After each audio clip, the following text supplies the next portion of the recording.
Good afternoon అండి. నిన్న మాకు రాయదుర్గం పోలీస్ స్టేషన్ నుంచి ఒక 0 ఎఫ్ఐఆర్ రావడం జరిగింది.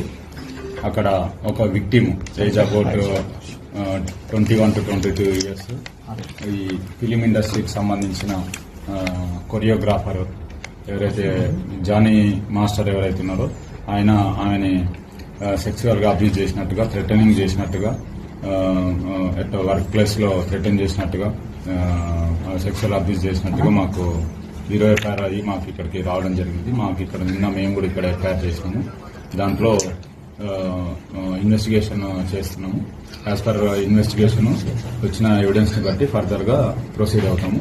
దీంట్లో విక్టిమ్ ఎవరైతే ఉన్నారో విక్టిమ్ ఎగ్జామిన్ చేయాల్సి ఉంది, ఎవిడెన్స్ కలెక్ట్ చేయాల్సి ఉంది. As per evidence collected evidence further investigation proceed అవుతాం.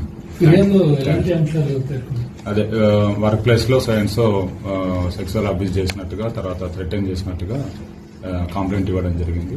దాన్ని బేస్ చేసుకుని మేము ఇన్వెస్టిగేషన్ చేస్తాం. మీరు సంప్రదించే ప్రయత్నం చేస్తారా అటు జానీ మాస్టర్ గారు, లేకపోతే యువతి స్టేట్మెంట్ ఏమైనా చేస్తాం? అది ఇన్వెస్టిగేషన్ లో భాగంగా చేస్తాం. ముందుగా ఎవిడెన్స్ కలెక్ట్ చేసుకుని ఆ ఎవిడెన్స్ బేస్ చేసుకుని ఏముందో ఫర్దర్ గా ప్రొసీడ్ అవుతాం. జానీ మాస్టర్ కాంటాక్ట్ చేసే ప్రయత్నం లేదు. ముందు మేము ఒక ఎవిడెన్స్ కావాలి కదా, విక్టిమ్ ఇచ్చే ఎవిడెన్స్ ని బట్టి, ఆమె స్టేట్మెంట్ ని బట్టి ఏముంది అంటే చూస్తాం. వచ్చిందా సార్ ఇక్కడ? Thank you. విక్టిమ్ అందుబాటులోకి వచ్చినారు. ప్రజెంట్ లేనని చెప్తున్నారు. అవుట్ ఆఫ్ స్టేషన్ వస్తానని చెప్తున్నారు. చేస్తున్నాం. యాజ్ పర్ ప్రొసీజర్ ఏముందో అది చేస్తాం. Thank you.